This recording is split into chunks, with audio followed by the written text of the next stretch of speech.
आलमी मंजरनामे की बात करेंगे नाजरीन। अमेरिका ने ईरान की तरफ बहरी बेड़ा रवाना करके एक बार फिर खित्ते में कशीदगी बढ़ाई है।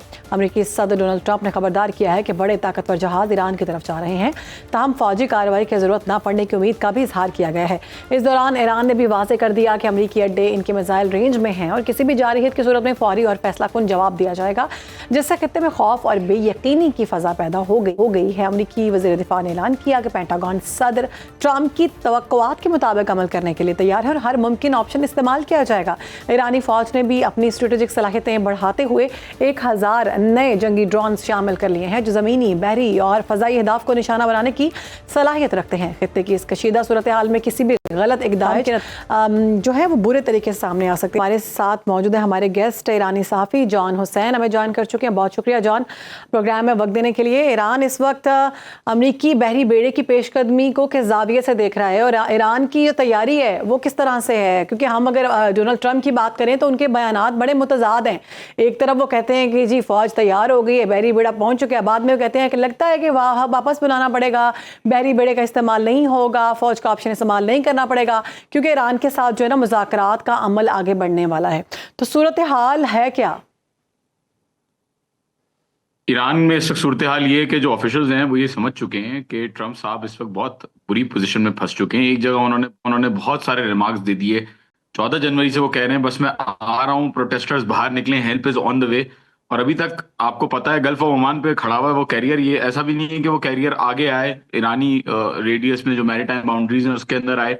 तो वो बिल्कुल आई थिंक पॉस्चरिंग है और ईरानी इस बात को समझते हैं कि this is merely just posturing, क्योंकि ट्रंप साहब एक जगह इतना जो प्रो इजरायली लॉबीज हैं उनके प्रेशर में भी फंस चुके हैं और दूसरी जगह उनको ये भी रियलाइज हो रहा है कि कोई भी कंट्री इस पूरे रीजन में जंग नहीं चाहता। और उनको ये भी साथ साथ एहसास है कि अगर ईरान के ऊपर अटैक हुआ तो जैसा कि मार्को रूबियो ने कहा कल कि ईरान के पास अपनी रेंज में 30 से 40 हजार यूएस सोल्जर्स हैं इस वक्त और ईरान जो है वो अटैक करेगा। तो आई थिंक दैट अभी रियलाइजेशन फिलहाल ये है कि कुछ होने नहीं वाला, ये कैरियर आगे नहीं आने वाला, this is मियर posturing. But at the same time हो सकता है कि अगर बिल्कुल जाहिर प्रेशर अगर प्रो इजरायली लॉबीज की तरफ से बढ़ा तो हो सकता है कि अटैक हो जाए and they are ready for it, they have their finger on the trigger. और कहा है कि कोई भी यूएस की तरफ से अगर अग्रेशन आती है तो उसका भरपूर जवाब ईरान देगा और ऑल आउट वॉर की तरफ सिचुएशन चली जाएगी। ईरानी सफीर का बयान बड़ा अहम है। उन्होंने कहा है कि हमला जो हम पर किया गया ये पूरी मुस्लिम दुनिया पर हमला तस्वुर होगा। इसका सिफारती मकसद क्या है? और ईरान, चूंकि आप इस वक्त ईरान के अंदर मौजूद हैं, ये भी कहा गया कि जब आज़रबाईजान की हदूद में बहरी बेड़ा पहुंचा तो उसके बाद ईरान में हाई अलर्ट जारी कर दिया गया था। देखें ये जो खबरें आती हैं हाई अलर्ट, बिल्कुल जाहिर है they are always on high alert. पहली बात तो ये है जब से ये सूरत हाल चली है अमेरिका की तो their defences on high alert, ये बात कंफर्म हो चुकी है। दूसरी बात जो आती है वो ये आती है कि खामनाई साहब छुपे हुए हैं बंकर में, ऐसा कुछ नहीं। कल भी वो जमकरान गए, वो तेहरान टू कुम ट्रैवल कर रहे हैं, कोई ऐसी बात नहीं है। तो बहुत सारी चीजें बताई जाती हैं जो सच नहीं होती उनकी तरफ से, ये दिखाने के लिए कि यहाँ पे केओस की पोजीशन है, ऑल्दो ऐसा रियलिटी में नहीं है। जहां तक बात रही पूरे रीजन की कि पूरे रीजन में खतरा होगा, बिल्कुल आपने सही कहा। देखें ये जो इन्वेस्टमेंट्स हुई हुई हैं यूएस की, बेसिस जो इन्होंने लिए हुए हैं, दुबई की फॉर एग्जांपल इकोनॉमी पूरी चल रही है फॉरेनर्स के थ्रू, 90% पॉपुलेशन उनकी बाहर से आई हुई है। अगर कोई जंग की सूरत हाल पैदा होती है और ईरान यूनाइटेड स्टेट्स के एसेट्स को टारगेट करता है रीजन के अंदर, तो ये जितनी भी गल्फ कंट्रीज हैं जिनकी जाहिर है जिनका दबदबा और रोब अमेरिका ने बनाया हुआ है और अपनी क्रेडिबिलिटी स्टैब्लिश की हुई है एज अ सिक्योरिटी प्रोवाइडर, वो सारी चीजें खत्म हो जाएंगी, उनकी इकोनॉमीज को नुकसान होगा। स्ट्रेट ऑफ हॉर्मुज से 20% दुनिया का तेल गुजरता है, क्योंकि ईरान का मैरीटाइम बॉर्डर है तो उस पर तो कॉम्प्रोमाइज नहीं करेगा। तो वहां पे भी जाहिर सी बात है कोई ना कोई पोजीशन ऐसी आ जाएगी।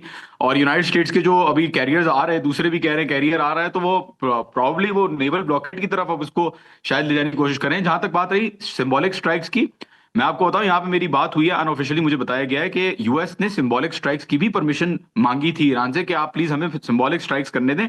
ईरान ने उसको भी मना कर दिया। ईरान ने बोला कोई भी एक्शन होगा तो उसको हम अप्रोप्रिएटली रिस्पॉन्ड करेंगे, कोई सिंबॉलिक स्ट्राइक या कोई ऐसी चीज नहीं होगी। एक और चीज में ऐड कीजिएगा कि 1000 नए जंगी ड्रोन्स की शमूलियत का कहा गया है, और मजीद कौन कौन सी ऐसी चीजें हैं जो कि इस वक्त हमने देखा कि बयान जो आया ईरान की जानिब से कहा गया कि हमारी उंगलियां भी ट्रिगर पर मौजूद हैं, आपकी जानिब से कुछ किया गया, तो मुकम्मल तैयारी है ईरान की?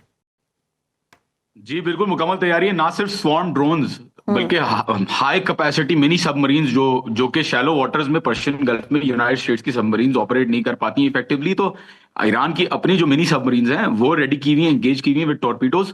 माइंस का पूरा प्लान जो है वो बनाया हुआ है कि अगर ये लोग आते हैं ईरान की मैरीटाइम बाउंड्रीज में तो उसको भी हो सकता है कि माइंस के थ्रू उसको टारगेट किया जाए।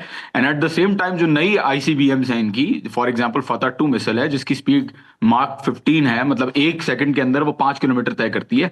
वो मिसाइल इतनी तेज होती है कि अगर बराज में छोड़ा जाए तो ग्राउलर यूनाइटेड स्टेट्स के जो अपने हैं वो उसको नहीं रोक पाएंगे, डिटेक्ट नहीं कर पाएंगे, क्योंकि इतनी तेज मिसाइल्स होती हैं कि वो प्लाज्मा शीट उनके ऊपर चढ़ जाती है और डिटेक्टेबल नहीं होती वो under the radar.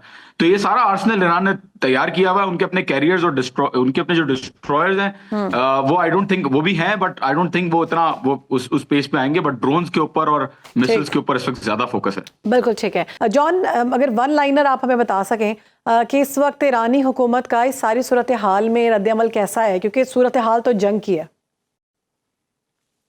Hope for the best, be ready for the worst. ठीक, यही मैं वन लाइन यही दे सकता हूँ आपको, इसके अलावा तो कोई ग्राउंड और इन्वेजन ईरानी की जहाँ तक अवाम, बात रही, ईरानी वियतनाम अवाम में भी का 20 साल उन्होंने मार खाई, खेमेर रोग और वियतकॉन्ग ने किस तरीके से उनको मारा, अफगानिस्तान में भी मार खाई है इन्होंने। ग्राउंड इन्वेजन तो कभी भी काम नहीं करेगी, तो कोई ऑप्शन नहीं है। I absolutely agree with doctor साहिबा, जितना भी एनालिसिस उन्होंने दिया बिल्कुल सही बात है।